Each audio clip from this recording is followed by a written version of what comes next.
So, do you mind giving us a little behind the scenes on that? Wait, what was that? Do you mind giving us behind the scenes, info on your upcoming book? Yeah. Well, the book basically it has to do with just the way I see things, certain times that I've seen along the way, people that I've met, stories that have happened to me. It's an accumulation of a lot of different things that I've been thinking about that I've always wanted to unravel and put it out on paper so that I could, read it and document it and have tangible proof that I existed on this earth. And, I would love to leave that for my kids, my grandkids, and their grandkids. And I just think it'd be really cool for, if I knew about my great-grandparents like that, to that depth. So I think that's, the main core reason to me writing a book in the first place. So that's the heart of it is. Yeah, hey man, that's pretty good. I wish you luck on that, and I hope I get a chance to read your book as well as all of your YouTube fans. No doubt. I'll leave a link when it's all done. I'll put it up everywhere, so nobody will get a chance to miss that. Yeah, is it going to be? Are you going to release it in paperback, hardback, or you haven't? I'm not sure yet. We'll see when we get there. I'm not sure. All right, hey, I hope because you write very well. Believe it or not, you have really good writing, in my opinion. I think that's amazing. Well, thanks, man. Yeah, it's just all it is just ripping apart what I see and just placing it in the proper configuration of words of how I see it on paper. And some people may look at it, go right past them, they're like, oh, whatever. And some people might find something in it that they can correlate with that they almost as if they have felt these words before, but have never really been able to, highlight them with a marker, Right, yeah, that's true, because honestly, I cannot wait, man. Yeah, so have you ever met any fan of your magic, on the streets? Have you met them in person? I've met a couple people that, that have followed my stuff pretty well. Let's see, there's a few guys. There's one guy, he lives in LA, there's a few people in New York, there's, it's cool, when I finally get a chance to meet these guys, and, I met one of them, his name is Billy, I met him, at, Magic Live, I think it was, in Vegas, and, he was like, hey, Chris, what's up? I was like, oh, what's up? Oh, really? It was just funny, because, I didn't know who he was, right off the bat, because, I get a lot of, different messages from people, and I talk to a lot of people, but it's, it's tough to remember, everybody, so I just kind of, in my mind, I don't think, I'm going to meet all these people, so I better remember their first, middle, and last name, but, I try my best. Right, yeah. I don't have a Kim Peek mentality, I wish I did. Yeah, I would too, that would be great. Yeah, I haven't met any fans, yet, but hopefully I will expand it. Yeah, now, I saw you put a comment on my video, my homecoming magic skit. What did you think of it? Oh, no, it was cool, because it's, you can feel the energy in the room when you produce the rose. I really like that. I love at any point where magic can create that sort of everybody coming together. You know what I mean? Yeah. Oh yeah, definitely. Because it was funny because I think the reason why I was nominated to be on the homecoming court. But by the way, were you nominated on the homecoming court too? No, I was towards the end of my high school life. I was kind of disconnected from high school and the people around there.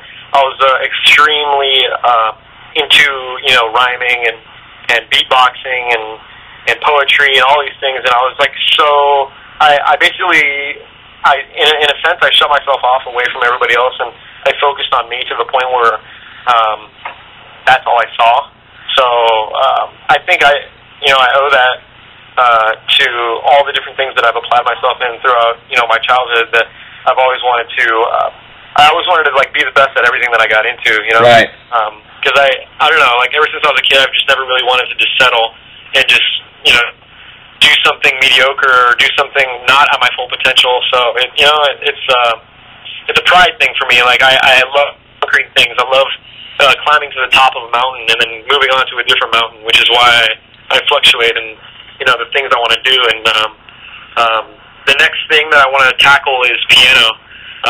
So someday I'm going to be able to listen to anything in a piano and mimic it to the point where people think that I'm a little bit nuts, a little bit inside a bubble of lunacy, which is fine with me, but that's how I've always classified myself anyway, so kind of appropriate. That's a good way to go. There's a lot of mad people, such as Beethoven, and that got all their emotion out on the piano, and I want to try that out, and I would love to reach that point, and I will. It's a decision, not it's not like, well, maybe if I have the talent for it, or maybe if I have the fingers for it. No. It's, maybe if I have the mentality for it. That's it. Yeah. That's where it starts. It starts in the mind first, and then you expand it to the physical attributes. You practice, and so on and so on. Yeah. What got you into beatboxing? I was really into hip hop growing up. In high school, I was listening to Rozelle and then Kenny Muhammad and Dougie Fresh and all these guys that did beatboxing, and I just loved it. And then I started mimicking them. That's how it started, just trying to see if I can mimic what they're doing. And I got a few sound effects down that they could do, but nothing intricate yet. It started off very, very basic, like a simple, something really simple. And then I just started adding to it. And, yeah, I love your beatboxing. I love it. Yeah, pretty soon I just came to the point where I would listen to a sound and I would try to mimic it, like the Birds on Saturday Morning, a Motorola two-way, somebody's beeper, an alarm, alarm on a car, alarm that wakes me up in the morning. There's, if I came to the point now, which I still do, it's really funny. If you present a weird sound effect around me that I've never heard before, I will mimic it like on the spot. It's really funny. Like, a lot of people get a kick out of it. Yeah, I think it's hilarious. Yeah, because there's times I really like your video Rhythm and Wonder. Oh, yeah. Yeah, I really love it, believe it or not. And your friend Matt Johnson, and I think it's an amazing collaboration. With creativity and dance. I just love it. I love it. And Matt Johnson is an amazing mind. He is. He also has a book that he's in the process of publishing right now, and you can find that on his website, or you can find that through mine. And we're all interlinked with each other. But yeah, he's a brilliant mind. And on top of that, he's as far as trying to find somebody who has a similar mindset as me, it's Matt Johnson, without a shadow of a doubt. So that's why we came together. We created Life Laureate. That's our production team, and you'll be seeing a lot more of the Life Laureate stuff in the future. So yeah, I'll be branching out. I'll make a new YouTube of youtube.com/Life Laureate, all that. So. Yeah, I wish you luck on that. I think there's a photo album of you on MySpace called Life Laureate or something like that. Yeah. Yeah, I love it. You're an amazing person, honestly, man, and I feel very, very, very fortunate to actually have this interview with you, because I don't think any of your other fans on YouTube has ever done this or has ever gotten to know you, outside of the borders of magic. You know what I mean? Right. Yeah, I haven't really opened up to anybody about my personal life, really. So yeah, it's cool. It's cool that you wanted to do that. So, and I thought about it. I was like, yeah, why not? I think I've reached that stage now where I can start unraveling a little bit of who I am. That's cool with me. And thanks for taking the time, and the interest to want to do this in the first place. Appreciate it, man. Hey, no problem, man. Hey, and one last quick question. I remember 2 years ago there was a project that you wanted. It was called Perception. How is that going?